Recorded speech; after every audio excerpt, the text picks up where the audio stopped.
welcome everybody to another edition of Think with a Drink. This is the financial web series brought to you by the ARIES Foundation for Financial Education. This week's show, Craig, we're going to be doing target dates. Fun. Target date funds, and really, like, the tagline on there is, whose idea was this anyway, to go through with these things? But we'll do sort of a brief little history of target date funds, and then pros and cons, right? Why they're good, why they're bad, or somewhere in between, I guess, for most people. Oh, do we have a spy versus spy slide in here? Not really spy versus spy, but okay. It should have been, right? That could have been something. That's an ongoing theme with Greg and I, that and Rock'em Sock'em Robots, which we have to find a set to use at some point. Okay, so next slide. So my name is Tom Alessi. I am the president of the ARIES Foundation. I have been in financial services for 24 years, actually into my 25th year. I'm an investment advisor. That means I act as a fiduciary whenever I'm giving guidance or advice to any of my clients. I'd like to introduce and bring in my vice president. Craig, can you introduce yourself? Sure. So I'm Craig Richardson. I'm the vice president of the ARIES Foundation, and I've been doing this for about 20 years. And I specialize in working with families and individuals to help them define their financial goals and have a better relationship with their money. So next slide, we told you that Think with a Drink is brought to you by the ARIES Foundation for Financial Education. You can visit us on the web. It's ariesfoundation.org. And our mission is trying to help everyone have a better relationship with their money.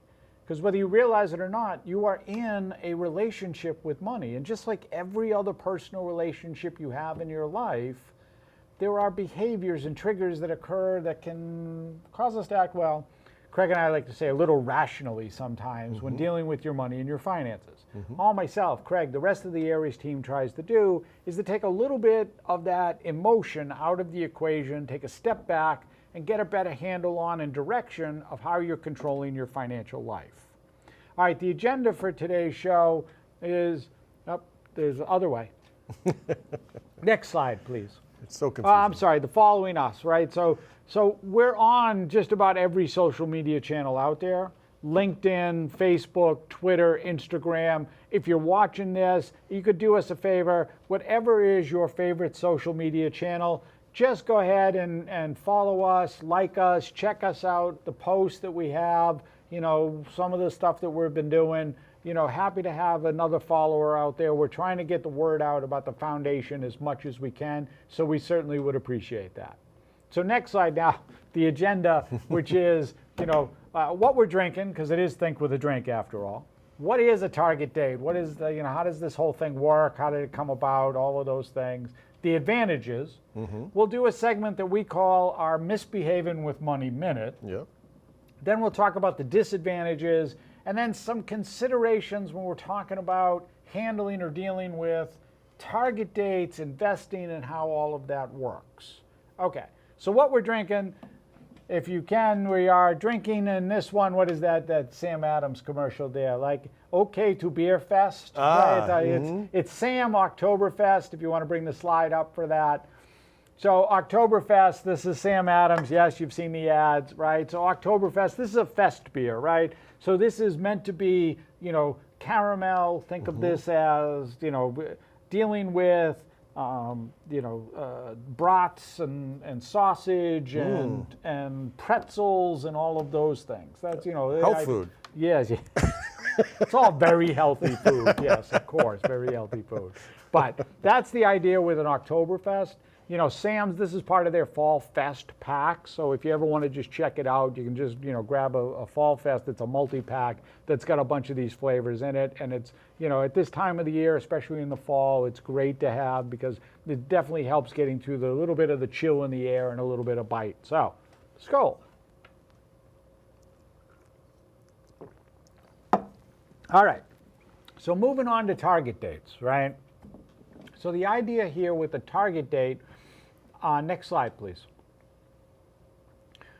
How did this come about, right? So honestly, we're going back really into the beginning of the 2000s, right? So in the beginning of the 2000s, you had at that time legislation that opened up the 529 college savings plan, right? So when the college savings plan started, what they had were target portfolios. We were taking the child from whatever age they were at, and we were going to invest the money until they either got to college, then they started getting cute with stuff, and it was through college. Right. But these were portfolios that were going to drift as you got closer to the end date, because we're going to start out aggressive when the child was young, and then we were going to get more conservative when we were going to need the money, Right. and start taking it out.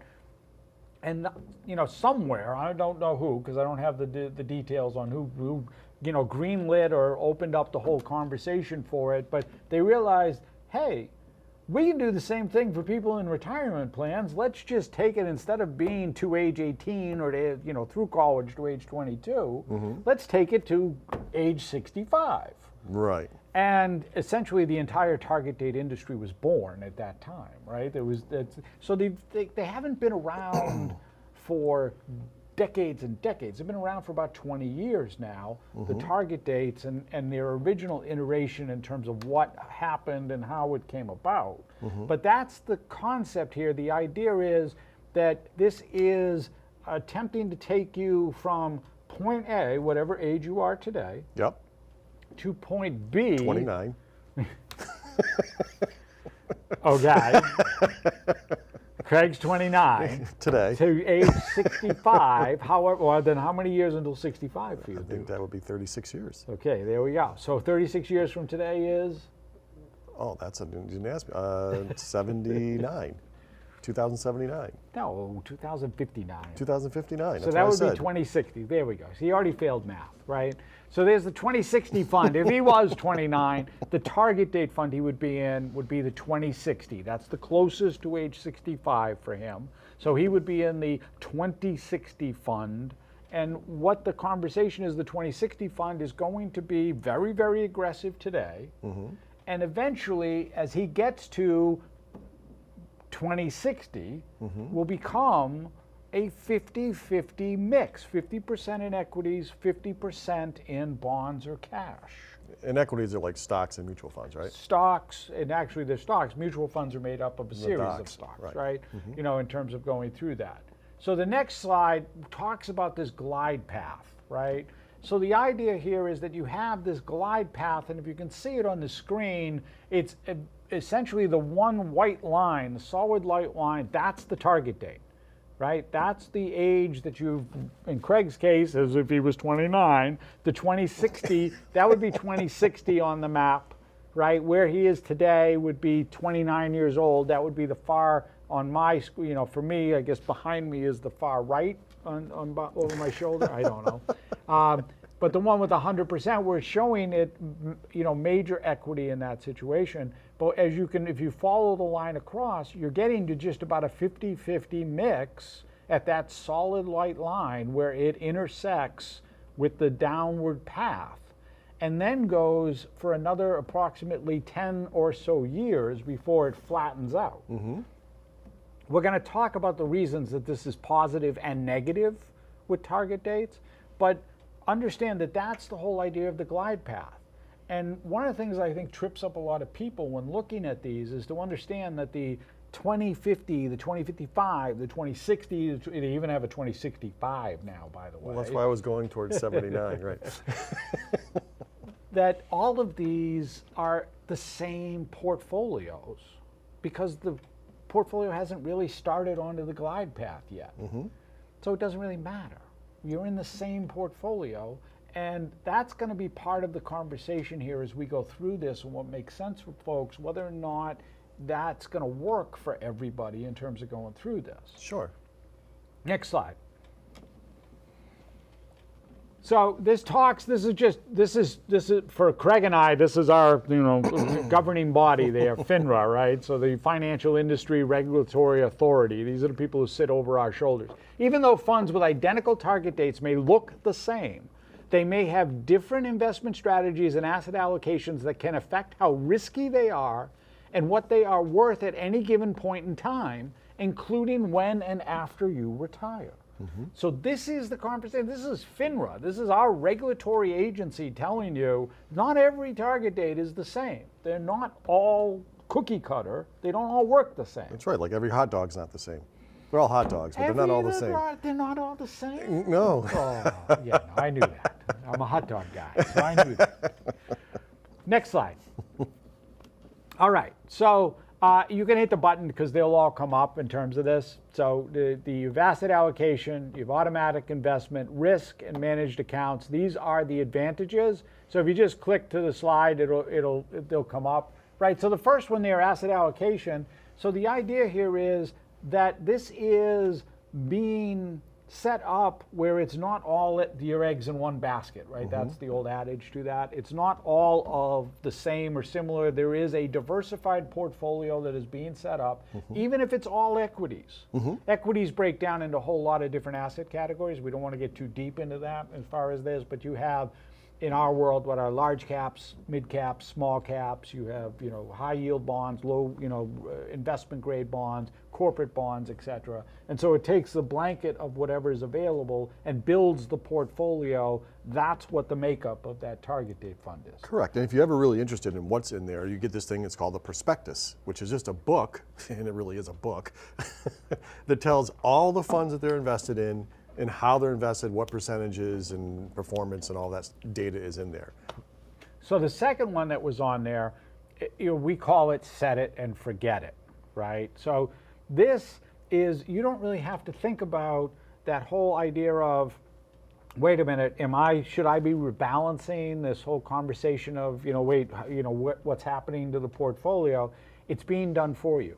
And as a participant in a retirement plan, which is really where these came about and really where they're utilized most, it's like $1 trillion industry now, that it's really, I'm putting the money in and the plan itself, that glide path is managing everything for me. Yep. And go ahead. I was going to say, and that's the whole point, right? The issue is a lot of people get intimidated by dealing with money, especially their investments, right? And especially in their retirement accounts. So this is a way to kind of like say, okay, this is the date I want to retire, and let it kind of be automatically handled, right. Which includes, picking the investments to handling the risk categories, all of it along the way. And it's a good starting point for a lot of people. Oh, absolutely. And, it's one of those things that we talk to everybody about taking the time and going in and looking at dealing with that. One of the others that's on there, as Craig said, that risk management factor, because the idea is it's taking some of that risk that you would normally associate, because what happens with a lot of investors is they tend to waver, or I don't want to say panic, but panic when you're in the market and things are happening. You can't really move the portfolio unless you sell it out and go to cash. The portfolio is going to keep doing what it's doing. It's going to keep marching on that glide path all the way down the line, so you don't really have to worry about that. And the same thing goes with the last one, which is it's professionally managed. There are portfolio managers. In most cases, when it's a retirement plan, you've got a portfolio that is made up of all the managers that are available inside that fund family. So they're, a large cap, a mid cap, a small cap, like we talked about, all those managers. You have somebody who's managing those particular pieces, the allocation inside the strategy, and then somebody who's overseeing the whole thing from a whole. Right. As it's rolling its way down the glide path. And when we talk about large cap, small cap, mid cap, that refers to the size of the companies that they're investing the dollars in, correct?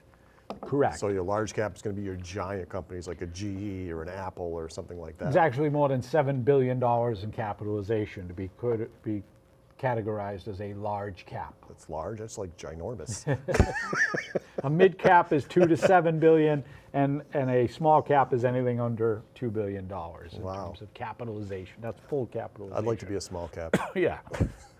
Well, that just triggers just about everything after that in terms of dealing with it. But those are the parameters in terms of that. But what we're saying is there's somebody who's actually going through, and not only the individual pieces that are inside the portfolio which are being managed, but then you have somebody who's overseeing the whole management, that process as it goes along the glide path. Now, they are held to again, the percentages have to be as it goes along the path. They're sort of a preset thing. Like I said, by the time they get to the target date, they've got to be close to 50-50 or whatever the modeling is calling for. Right. They don't have the ability to just to choose. Right. The market's going in this direction. I'm going to throw everything in. Right. So that's the risk reduction. That's where that risk reduction comes into play, because you don't have that, oh, wait, everything looks good. I'm going to buy more of this, or I'm going to sell all of that type of thing. That doesn't happen in that scenario, because the parameters are the glide path has to continue. Okay. All right, so now we're going to introduce a segment that we've been bringing in for a new part with the show. It's called Misbehaving with Money Minute. And so for this one, with I don't know what happened there. That's okay. Our bar got cut off. Look at that. It's all right. At least they can still see our drinks. That's a good thing. So this one, go ahead, next slide. If it wasn't the other way, it would have been worse. Yeah. So in this case, the Misbehaving with Money Minute is using a credit card to make ATM withdrawals, right? So if you need to take money out, if you don't have a debit card, I'm suggesting you go and get one. Or find one, or there's some way to get that. Because if you use your credit card to get cash out of an ATM, one, this gets counted on your credit score. There's a whole conversation we did. You can look up the show we just did on credit scores and why that's not good to do that type of thing. But it also affects everything else that you're doing. If you can go back to the slide for a second.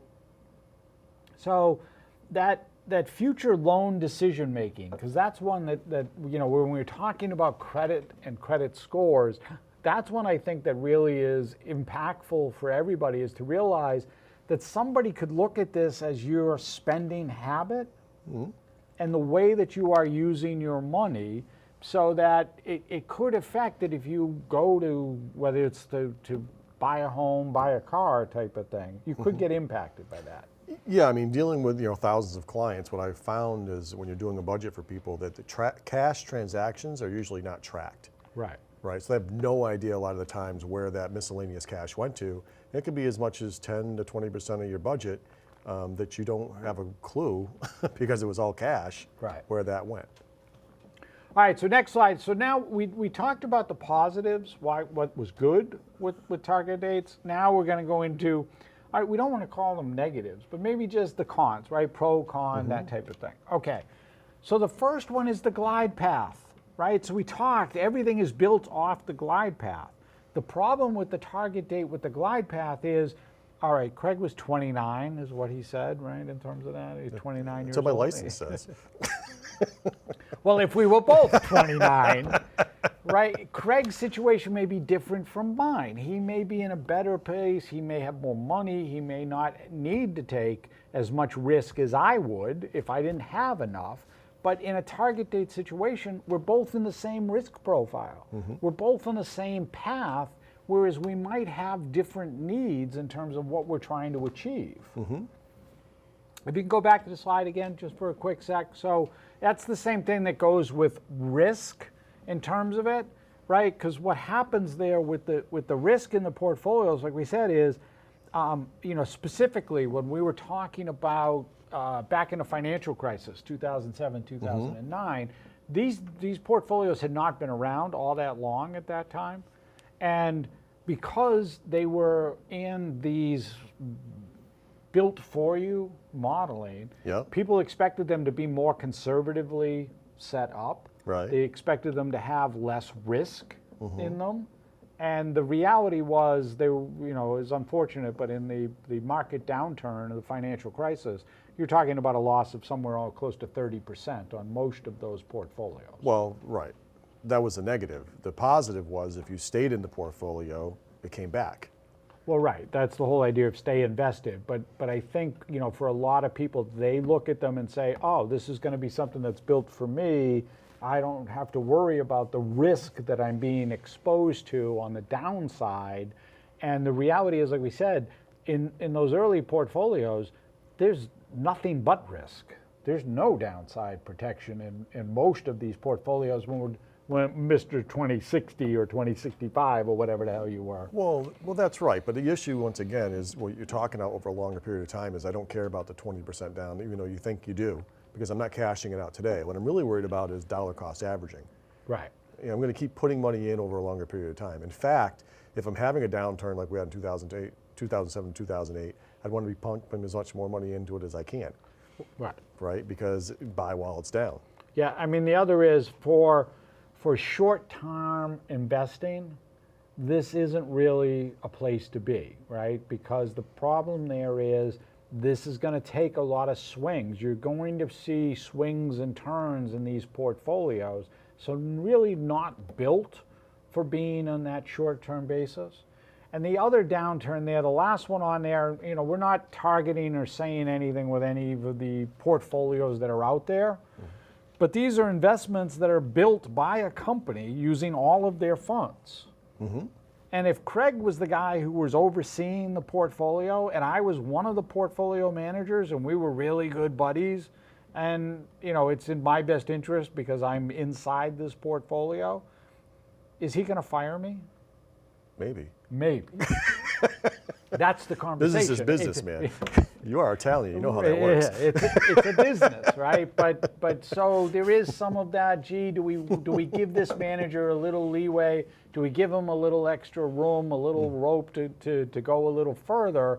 If we had normally, we would have probably pulled him. It's a question that comes up with just how those funds are chosen, how the mix is outlined, and how it's dealt with inside the portfolio. It's just another of those.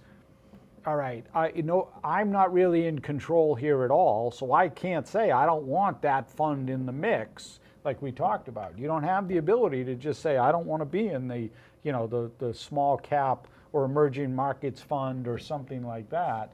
You have to be, because it's all part of the same portfolio. You can't pull a piece out. You're in it and have to stay there. Right, and you have the same issue when you're doing your own diversification, except it's one piece that they have control over, not the entire portfolio. Right. Right.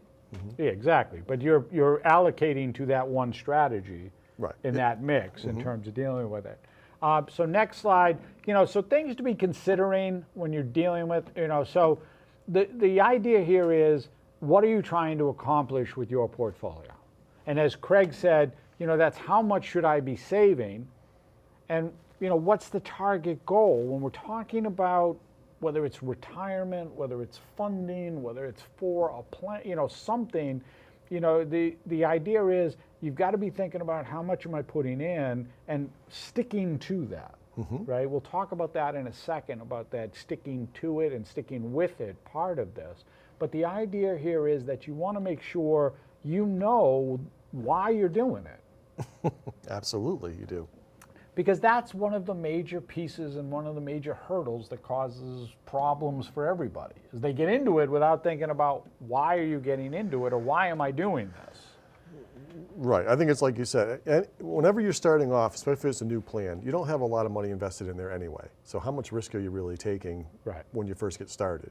The issue is, as the years creep on and your portfolio grows, is it still doing what you wanted it to do? Yeah. And exactly what did you want it to do? What do you want for an outcome? And nobody ever thinks about that. Right. What do you want the outcome to be when your retirement plan, when you hit that target date? What should it be looking like? And if you're not backing up into that, well, then you're not controlling what's going on with your investments. Next slide. So some considerations, some things to be thinking about with this. You know, so we talked about, you know, we'll always talk about setting a goal. Right? You gotta set the goal. Like Craig said, what are you trying to accomplish? How are you trying to get to it? And then you need to have the plan in place to get there. Because honestly, a goal without a plan is just hope. And hope is not a plan. The time horizon, this gets into the conversation number 3 there about how long do I have to go? How much time do I have? Because like I said, somebody who's, you know, in their mid-50s who's just starting to contribute versus somebody who's in their mid-50s who's been contributing since they were in their 20s, have 2 very separate amounts they were trying to achieve, and not necessarily might be the best fit here for what they're trying to do. Can you just go back to the slide one real quick on that? You know, because we bring in risk. We talked about rebalancing, right? So we've talked about that a little bit. So rebalancing is just the idea that if I've got 4 funds and there's 25% in each of those 4 funds, that's 100%. Well, at some point, those 4 funds aren't going to be 25, 25, 25, 25. Something's going to have done well, something's going to do bad. I've got to go back in and make them all 25 again. You don't have to do that in a target date. They're doing it for you. So you sort of take that off the table, that whole need to be doing it, but it is important, and as Craig said, it's a great way to start out, and maybe then start to thread in a little bit more, all right, I want to take a little bit of risk, or maybe I do have ties or things in international that I want to be part of, and so I can add it in. Right. And if you just want to wash your hands because you just don't understand any of this stuff, and that's what you end up doing as a target dated fund, it's not the worst thing in the world. Once again, because you are getting the advantage of what we call institutional investing, which means they're not making any emotional decision. Like Tom said earlier, the market goes down, they keep they march in the same beat. It goes up, they march the same beat. So they're not saying, oh no, the world is ending, Chicken Little, I'm going to sell everything and go into cash, which, a lot of people, that hurts a lot of people because they don't recover. Yeah. Right? That was our adage during the pandemic. Wash your hands, don't touch your 401k. Just to go back to his washing the hands thing, right? That was the adage there. Yeah, I say that a bigger mistake would be not to be contributing to your plan in some way. Right. So next slide. So, one of the things we say to everybody, if you've got questions, if you've got concerns, reach out to us. That's why the foundation is here. That QR code on the screen, you can just stop it right now and shoot that, take your phone out, shoot the QR code. It's going to open up our calendar. You can schedule a time with us, right? Anytime, it's just, go ahead, stop the screen, do that, pull the QR code, because honestly, regardless of who set up your plan, regardless of who set up the allocation, who set up that strategy, you can't get a second opinion from the person who set it up. That just doesn't work, right? So sometimes it helps to have a second set of eyes just go through that. Yeah, the other big mistake is don't make assumptions. Talk to so many people who said, well, I put in enough to get the full match, that should be enough for retirement, right? Right. Because they think the full match means they've done the calculation for you and they know how much you're going to need in retirement. That tells you nothing, right? Because everybody's needs are different. So you don't want to be finding this out 2-3 years before you're ready to retire that, oh, I should have been putting in 6%, 7%, 10%. Or the opposite. Some people dump everything in to get the full deduction and find out they're so overfunded for retirement and now they're paying taxes on all this money. So you really want to, like I said, find out what that end goal should be and come up with a plan to make sure that happens. And then the last slide is just, again, how to reach out to us. So you can visit the website, it's ariesfoundation.org. That one has the /contact, but if you go onto the website, you'll get to the contact page. That schedule, that link is the same thing as the QR code. So you can just copy and paste that and we can go from there. The email, we're happy to answer an email. That's info@ariesfoundation.org. And lastly, because we're trying to pump up our Instagram channel, it's, check us out on Instagram or any of the social medias. Like we said, give us a look, talk to us at that. But we want to say, have a great evening. Skål.